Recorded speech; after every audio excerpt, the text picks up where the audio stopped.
Sebab kita menyadari bahwa kasih-Nya Tuhan tidak berhenti-henti mengasihi kehidupan saya dan saudara, sebab penyertaan perlindungan yang dapat kita alami dalam perpanjangan umur, kesehatan yang Tuhan berikan kepada saya dan saudara, itu merupakan satu bukti bahwa Tuhan tak pernah membiarkan kita berjalan sendiri, tetapi Tuhan senantiasa menyertai kehidupan kita. Kita menyadari begitu banyaknya liku-liku dalam kehidupan kita, silih berganti masa-masa musim dalam kehidupan kita, tetapi kita percaya kita tetap bersama dengan Tuhan.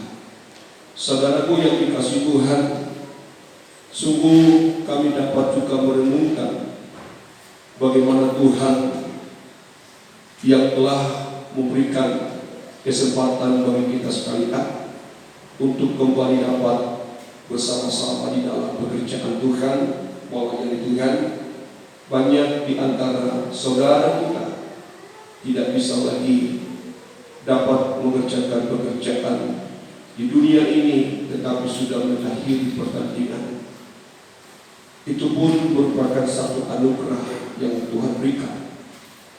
Dia beristirahat dan berhenti, tetapi tunggu saatnya nanti Tuhan akan membangkitkan kembali mereka yang mati di dalam Tuhan, dan akan mendapatkan satu pemerintahan kerajaan, yaitu kerajaan 1000 tahun. Itu merupakan berkat bagi orang yang mati bagi Tuhan. Saudaraku yang dikasihi oleh Tuhan, kita juga selalu mengharapkan hal yang demikian dalam kehidupan kita. Sebab saya juga akan tetap membawa kehidupan kita sekalian untuk tetap menyadarkan kehidupan kita, seperti apa yang dikatakan oleh Rasul Paulus kepada jemaat yang ada di Roma. Hidup untuk Tuhan dan mati juga adalah untuk Tuhan. Memang itulah kehidupan kita. Kita harus menyadari hidup kita ini bukan untuk diri kita sendiri, tetapi kita hidup untuk Tuhan. Sampai mati pun kita bukan untuk diri kita sendiri. Tapi Rasul Paulus berkata di dalam jemaat Roma, mati pun biarlah kita untuk Tuhan. Hidup kita ini biarlah untuk Tuhan, mati kita pun biarlah untuk Tuhan. Dengan kata lain, Paulus berkata, kita ini adalah miliknya Tuhan. Kita bukan milik siapa-siapa, tapi saya dan saudara adalah miliknya Tuhan. Kita harus menghargai anugerah kemurahan itu dalam kehidupan kita, supaya kita nanti belajar bagaimana kita menempatkan diri kita menjadi milik kepunyaan Tuhan. Kita belajar dapat menempatkan diri kita menjadi hidup untuk Tuhan. Mungkin jika Tuhan izinkan kita mati besok, tapi biarlah kita mati untuk Tuhan, jangan untuk siapa-siapa. Roma pasal yang ke-14 ayat 7 dan ayat yang ke-8. Surat ini dituliskan oleh Rasul Paulus dengan tangan penulis, tetapi dalam aspirasi daripada Paulus untuk menyampaikan kepada jemaat yang ada di Roma yang berkata, hidup untuk Tuhan dan mati pun untuk Tuhan. Puji nama Tuhan, saudaraku yang dikasihi oleh Tuhan. Perhatikan ayat ini teruskan. Ya. Firman Tuhan. Sebab tidak ada seorang pun di antara kita yang hidup untuk dirinya sendiri. Perhatikan. Sebab tidak seorang pun di antara kita yang hidup untuk dirinya sendiri. Tuhan tidak mau kehidupan umat manusia hidup untuk dirinya sendiri. Firman Allah yang disampaikan oleh Rasul Paulus ini harus menjadi satu renungan di dalam pribadi kita sekalian umat Tuhan, bahwa kita bukan hidup untuk diri kita sendiri, tapi untuk siapa kamu hidup? untuk siapa kita hidup. Perhatikan apa yang dikatakan oleh Rasul Paulus dalam ayat berikutnya. Teruskan, ya. Sebab jika kita hidup untuk Tuhan. Sebab jika kita hidup untuk Tuhan. Teruskan, ya. Dan jika kita mati untuk Tuhan. Dan jika kita mati, biarlah kita mati untuk Tuhan, bukan untuk diri kita sendiri. Tetapi pernyataan Rasul Paulus yang menyatakan aku mati untuk Tuhan, aku hidup untuk Tuhan, harus itu yang menjadi komitmen dalam kehidupan saya dan saudara. Kita harus menyatakan itu di dalam pribadi kita sekalian, supaya kita bisa berjalan dalam kehidupan kita untuk Tuhan, bukan untuk siapa-siapa. Tetapi kita harus bisa belajar bahwa aku hidup di dalam dunia bukan untuk dunia. Aku hidup di dalam dunia hanya untuk Tuhan.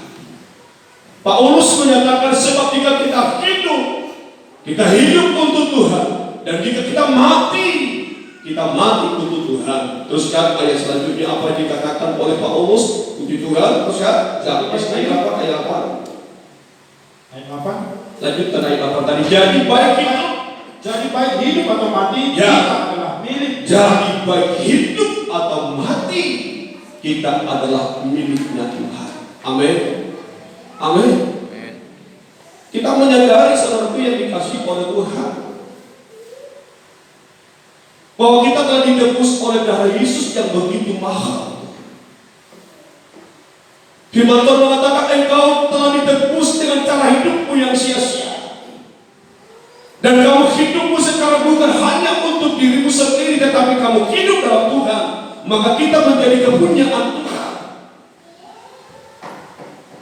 Dan kita menyadari kita bukan ditebus dengan barang yang fana.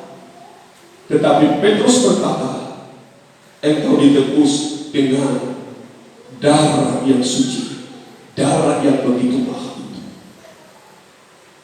Dan penebusan itulah yang menjadikan saya menjadi milik kepunyaan Tuhan. Penebusan dengan darah yang begitu mahal itulah yang membuat kita hidup untuk Tuhan, sampai mati pun kita untuk Tuhan. Semua itu oleh karena pengorbanan darahnya Kristus. Maka dikatakan Paulus dalam ayat yang ke-9. Perhatikan dalam ayat yang ke-9 ini, supaya kita melihat betapa besarnya harga yang dibayar untuk saya dan saudara. Terus yang sebab untuk itulah kita telah mati dan hidup kembali. Sebab untuk itulah Kristus telah mati dan hidup kembali. Untuk apa? Untuk menjadikan kita menjadi kepunyaan Tuhan. Kristus mati supaya kita bisa hidup untuk Tuhan. Dia kembali hidup, dia kembali bangkit. Untuk apa? Supaya kita bisa hidup untuk Tuhan. Maka saya mengatakan, jangan buat dirimu menjadi tidak berharga, sebab engkau telah ditebus dengan darah Kristus yang begitu mahal. Bagi Allah, hidupmu sangat begitu bernilai. Bagi Allah, hidup kita sangat begitu berharga. Walaupun mungkin kita sehari tidak menghargai diri kita sendiri, kita melakukan hal-hal yang jahat, kita melakukan hal-hal yang tidak benar, membuat diri kita ini seakan-akan tidak berarti bagi Tuhan. Tetapi bagi Allah, hidupku dan hidup saudara sangatlah begitu berharga. Maka Paulus berkata, sebab itulah Kristus telah mati dan hidup kembali. Supaya apa? Supaya ia menjadi Tuhan, baik atas orang mati maupun atas orang-orang yang hidup. Artinya hidup untuk Tuhan, mati pun untuk Tuhan, tetap menjadi milik kepunyaan Tuhan. Saudara tidak bisa menilai kehidupan manusia kalau manusia itu ada dalam Tuhan. Tetapi kalau manusia itu di luar Tuhan, maka manusia itu hanya seharga pada binatang.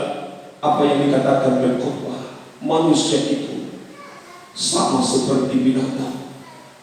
Tetapi kita ditebus oleh darah Yesus, kita untuk Tuhan, maka nilaimu dan nilaiku tidak bisa dihargai oleh siapapun juga. Maka saya mengajak sidang jemaat Tuhan di tempat ini, belajarlah tetap buat hidupmu bernilai.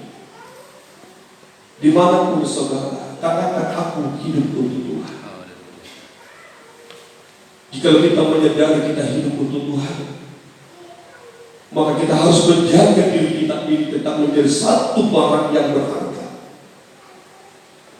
Kita harus menjaga kehidupan kita menjadi satu nilai yang begitu mahal.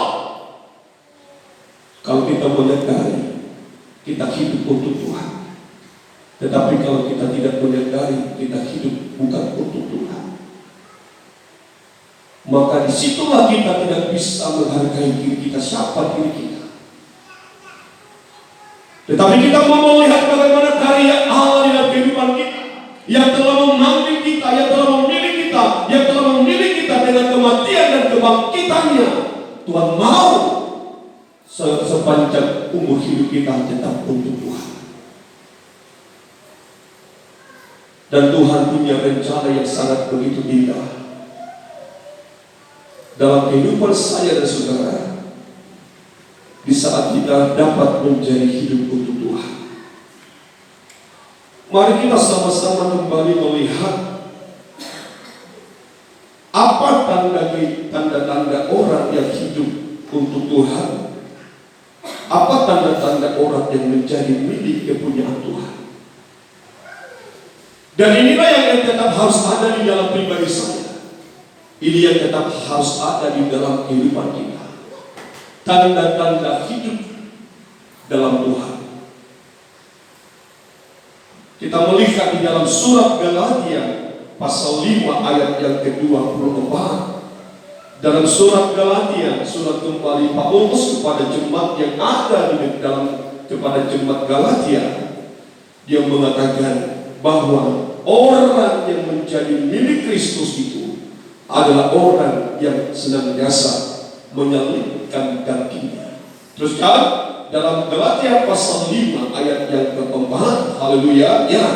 Barang siapa menjadi milik Kristus Yesus, barang siapa yang menjadi milik Kristus Yesus, terus kan, ya, dia telah menyelipkan daging dengan hawa nafsu dan keinginannya. Dia adalah orang yang menyelipkan daging, dan dia juga orang yang menyelipkan hawa nafsu dan keinginan dagingnya.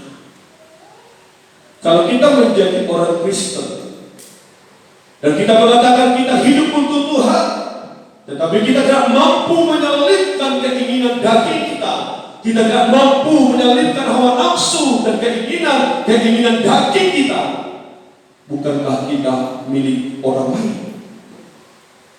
Tetapi orang yang menjadikan dirinya menjadi milik Kristus atau hidup untuk Tuhan adalah orang yang mampu menyelipkan daging dari segala hawa nafsu. Banyak kali hawa nafsu manusiawi kita yang membuat kehidupan kita tidak menjadi milik kepunyaan Tuhan. Kita sebagai manusia yang mendapatkan anugerah Allah yang begitu besar, dan kita tadi sudah melihat bagaimana Allah menjadikan kita menjadi milik kepunyaannya lewat pengorbanan yang sangat begitu berharga itu. Maka saya mengatakan, jadikan dirimu berharga dan bernilai. Tetapi orang yang hidup di dalam keinginan daging, orang yang hidup dalam keinginan hawa nafsu, maka saya mengatakan itu manusia yang tidak berharga apa-apa. Kita harus berjuang melawan keinginan hawa nafsu. Mungkin kita berkata berat sebagai manusia, tetapi kalau kita menyadari aku hidup untuk Tuhan, maka kita harus mampu menyelipkan daging kita, selipkan hawa nafsu, keinginan kita, supaya apa? Supaya kita layak menjadi miliknya Tuhan. Orang yang hidup untuk Tuhan adalah orang yang mampu menyucikan dirinya hari demi hari sampai satu kelak nanti menjadi manusia yang sempurna. Sungguh indah anugerah ini dalam pribadi saya dan saudara. Yang kedua, untuk apa kita hidup untuk Tuhan? Kita melihat di dalam kitab Wahyu pasal yang ke-5 ayat yang ke-9 dan ayat yang ke-10. Saya melihat di dalam pernyataan ini semua yang dikasih oleh Tuhan. Seorang kehidupan orang Kristen tidak cukup menjadi orang Kristen, tetapi orang Kristen itu orang Kristen yang melayani. Sebab kita ditebus dengan darahnya Kristus. Bagi Allah dikatakan dalam kitab Wahyu untuk menjadi satu kerajaan dan menjadi imam-imam bagi Allah. Di dalam kitab Wahyu pasal 5 ayat yang ke-9, mari perhatikan serupa yang dikasih Tuhan. Teruskan, ya. Dan mereka menyanyikan suatu nyanyian baru, katanya, Ya. Engkau layak menerima gulungan kitab itu. Siapa yang dikatakan layak menerima gulungan kitab itu? Itu anak domba Allah. Dia Yesus yang telah mati dan bangkit. Dia Yesus yang telah mencurahkan darahnya. Dia Yesus yang memberikan penebusan bagi manusia yang berdosa, yang layak menerima gulungan kitab. Gulungan kitab itu bicara tentang rahasia kebenaran firman Tuhan. Hanya Dia yang mampu mengungkap rahasia kebenaran firman Allah. Rahasia ini yang tersembunyi berabad-abad. Rahasia yang ditutupi sejak zaman Daniel. Allah berkata, firman itu akan tertutup sampai akhir zaman. Tetapi di saat Yesus datang ke dunia, Dia layak membuka kitab, gulungan kitab itu. Supaya apa? Supaya saya dan saudara menerima anugerah dari Tuhan. Amin. Amin. Kita bisa terima rahmat Tuhan itu. Sejak Yesus mati dan bangkit, Dia buka gulungan kitab itu, sehingga rahasia yang tersembunyi berabad-abad itu dapat kita lihat, dapat kita rasakan dalam kehidupan kita. Maka saya mengatakan, terimalah rahmat Allah yang begitu besar dalam kehidupanmu. Dengan nyanyian suatu nyanyian baru, katanya, engkau layak menerima gulungan kitab itu, teruskan, ya. Dan membuka materai-materainya, Ya, teruskan. karena engkau telah disembelih, Karena engkau telah disembelih, teruskan, ya. dan dengan darahmu engkau telah membeli mereka bagi Dan Allah. dengan darahmu engkau telah menebus mereka. Dengan darahmu engkau telah menebus manusia yang berdosa. Dengan darahmu engkau telah menebus mereka dari bangsa-bangsa dan suku-suku yang dulunya hanya satu bangsa yang berkenan layak di hadapan Allah, yang dulunya hanya satu bangsa yang berkenan di hati Tuhan, tetapi lewat Dia yang telah mati dan bangkit itu, semua suku-suku dan bangsa mendapatkan rahasia yang tersembunyi. Semua bangsa-bangsa dapat melihat rahasia yang tersembunyi berabad-abad. Sebab Dia Yesus yang telah mati tersembunyi dapat membuka materai yang tertutup itu. Engkau telah membeli mereka bagi Allah. Perhatikan ini. Engkau membeli mereka bagi Allah. Engkau menebus mereka dan bagi Allah. Hidup bagi Allah. Jadi kita ditebus supaya kita menjadi hidup bagi Allah. Kita harus menyadari itu, saudaraku yang dikasih oleh Tuhan. Sebagai kehidupan yang telah menerima penebusan dari Yesus, kamu ditebus untuk apa? Jangan kita sampai melupakan tujuan penebusan. Tujuan kita dibeli oleh darah Yesus untuk apa? Saya ditebus bagi Allah untuk apa? Dalam ayat yang ke-10, perhatikan saudaraku yang dikasih Tuhan. Supaya apa? Supaya kita dijadikan menjadi satu kerajaan. Terus kan? Ya. Dan engkau telah membuat mereka menjadi suatu kerajaan, Ya. dan menjadi imam-imam bagi Allah. Nah, di sini ada dua perkara yang perlu kita perhatikan di dalam firman Tuhan yang dikatakan bahwa kita dibuat menjadi satu kerajaan.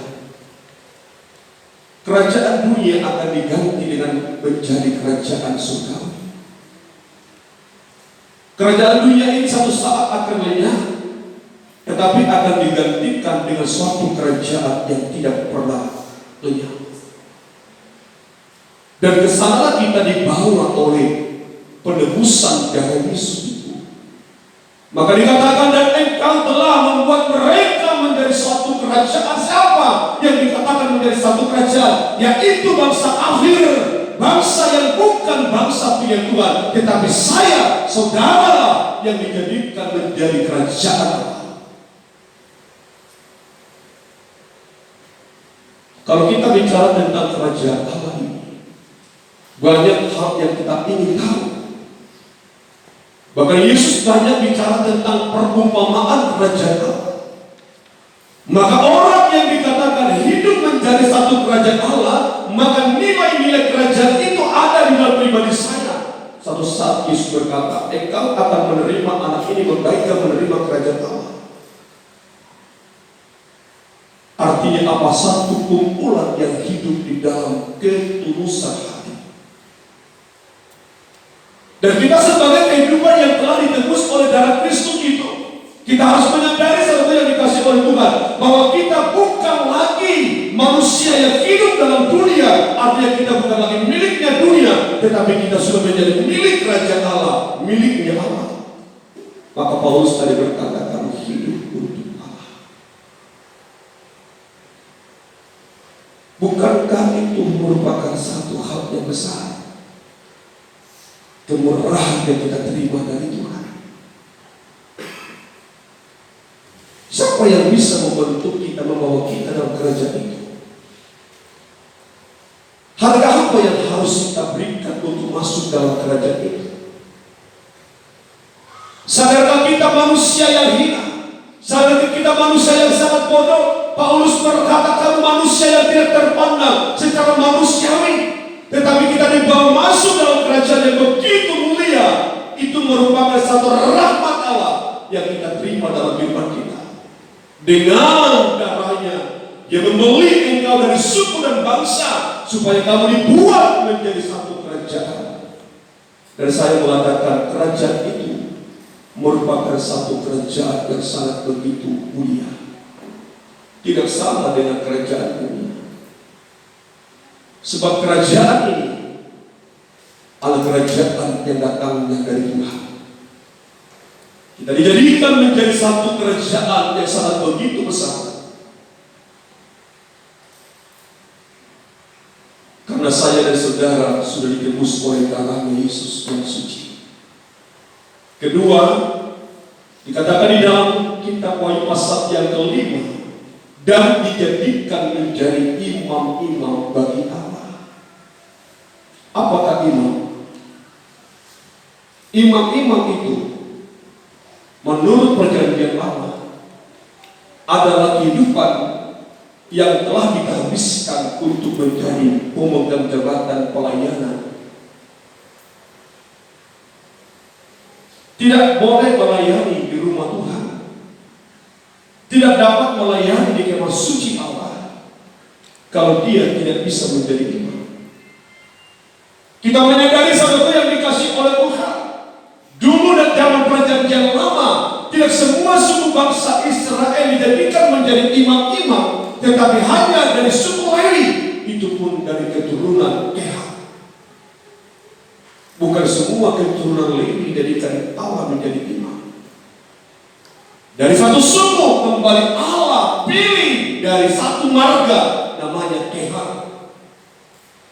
Hanya itu yang bisa menjabat imamat rajani pada perjanjian lama. Hanya itu yang bisa menjabat keimaman di dalam perjanjian lama.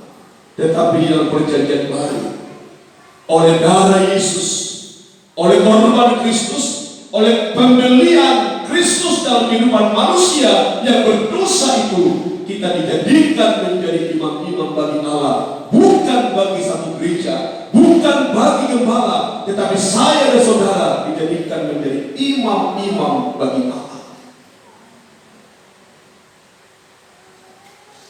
Maka jangan kita hanya menjadi Kristen, hanya berjemaah.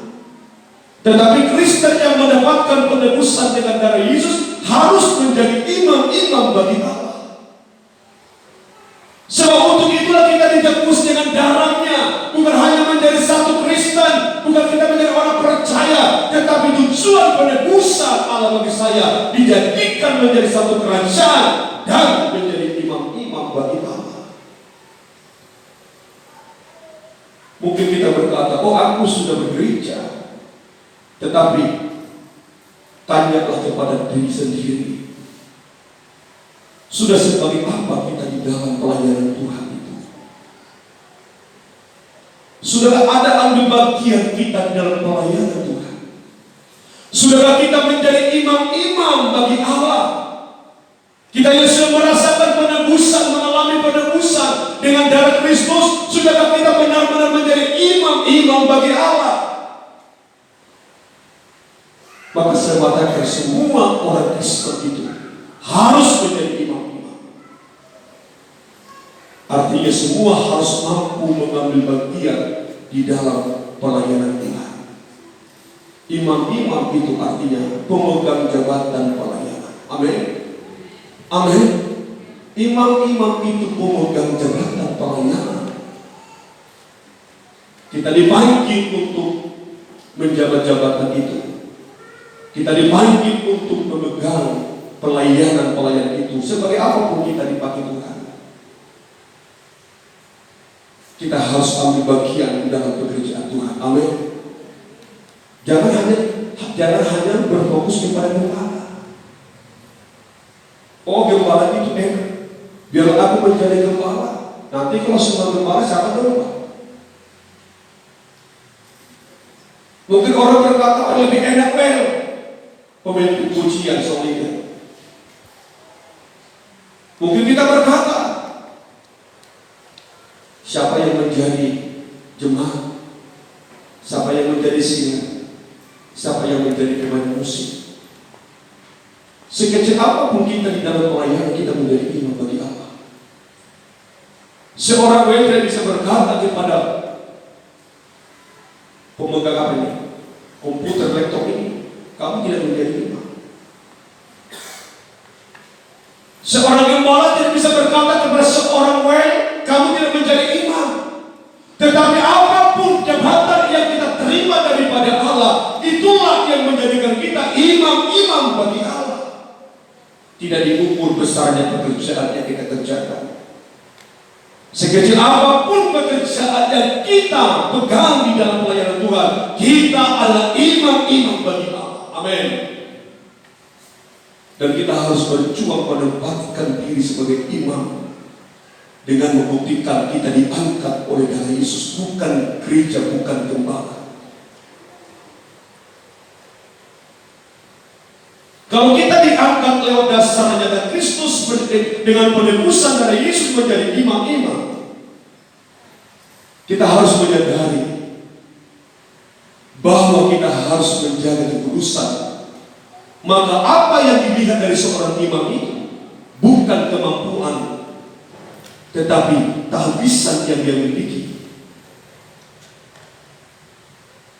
Seandainya kita melayani Tuhan hanya dasar kemampuan, apakah kita menjadi orang yang berkenan di hadapan Tuhan? Sebab apa? Sebab kita tadi melihat pengangkatan saya dan saudara untuk menjadi satu jabatan pelayanan di bait Allah, di rumah Tuhan, di kamar suci dan pelayanan Tuhan. Dasarnya darah Yesus.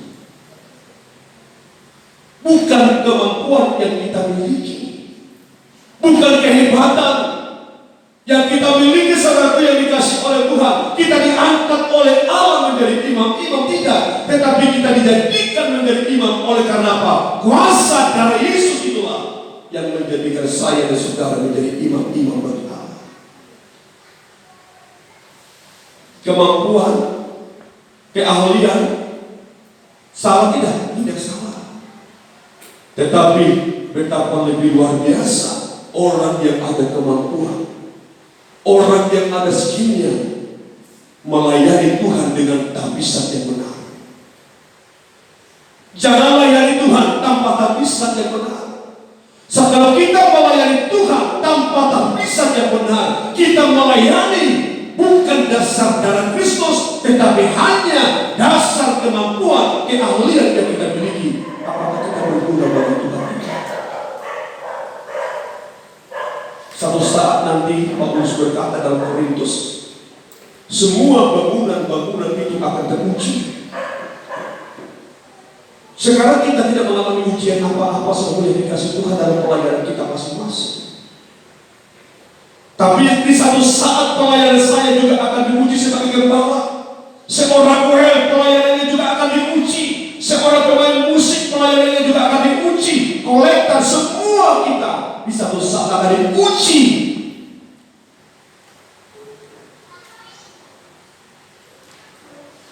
Maka kita harus berdasar darah Kristus melayani Tuhan. Amin. Jangan layani Tuhan dengan kebiasaan. Jangan layani Tuhan hanya kemauan diri sendiri. Tetapi layanilah Tuhanmu. Layanilah jabatan yang kau terima dari Allah. Dasarnya apa? Korban Kristus, darah Yesus yang begitu mahal. Kalau kita melayani dengan dasar korban Kristus itu, maka pelayanan kita akan selalu mendatangkan hadiratnya Tuhan. Amin. Maka di saat imam-imam melayani di tabernakel, coba tunjukkan tabernakel itu. Di saat para imam-imam, yaitu keturunan Harun dan anak-anaknya, mengambil pelayanan, jabatan pelayanan di kemah suci itu satu yang dikasih oleh Tuhan. Disitulah kehadiran Allah di tabut perjanjian. Maka di saat imam-imam tidak memiliki satu tapisan yang benar dalam memegang jabatan pelayanan, yang menjadi pertanyaan bagi saya dan saudara, hadirkah Allah? Hadirkah Tuhan di tengah-tengah ibadah kita ini? Hadirkah Allah di tabernakel? Di saat imam-imam melayani tanpa tapisan yang benar, tanpa dasar korban Kristus yang benar, hadirkah Allah? Berhadiratlah Allah di dalam ibadah saya dan saudara? Ini yang menjadi pertanyaan bagi saya dan saudara. Tadi kita sudah melihat di dalam kitab Wahyu, kita diangkat, dijadikan, dibeli dari suku dan bangsa untuk dijadikan menjadi imam, pemegang jabatan pelayanan, supaya dapat melayani di kemah suci Allah. Dasarnya apa? Dasarnya bersama korban bakaran iman, bersama korban darah Kristus itu. Di mana melayani seluruh yang dikasih oleh Tuhan untuk masuk di dalam ruangan suci ini, seorang imam harus percaya kepada Allah. Seorang imam harus menerima korban Kristus penebusan dengan darahnya. Seorang imam harus mengalami penyucian, pembasuhan, supaya layak menjabat jabatan pelayanan dalam ibadah Tuhan.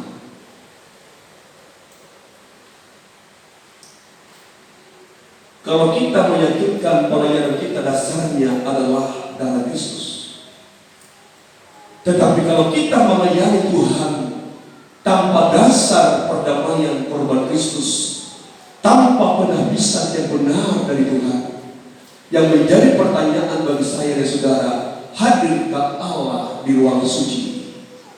Hadirkah Allah di tabut perjanjian? Hadirkah Allah di tengah-tengah ibadah kita? Kalau kita melayani hanya kemampuan skill yang kita miliki, suasana apa yang kita alami di dalam ibadah kita? Dulu Nadab dan Abihu hanya salah mempersembahkan api. Tuhan berkata, engkau harus membunuh anak-anak itu, sebab mereka sudah memakai api asin untuk memegang jabatan pelayanan bagi saya. Mungkin tidak kematian jasmani yang kita alami, tetapi sudah menjadi kematian yang rohani. Nah, begitu banyaknya sekarang pelayan-pelayan Tuhan sepertinya hidup melayani Tuhan, tetapi mati secara rohani. Itulah yang harus kita jaga dalam kehidupan kita. Maka kita harus memahami bahwa kita ditebus oleh darah Yesus, dasarnya untuk kita dapat menjawab jabatan pelayanan di rumah Tuhan. Jangan kita bagaikan Nadab dan Abihu.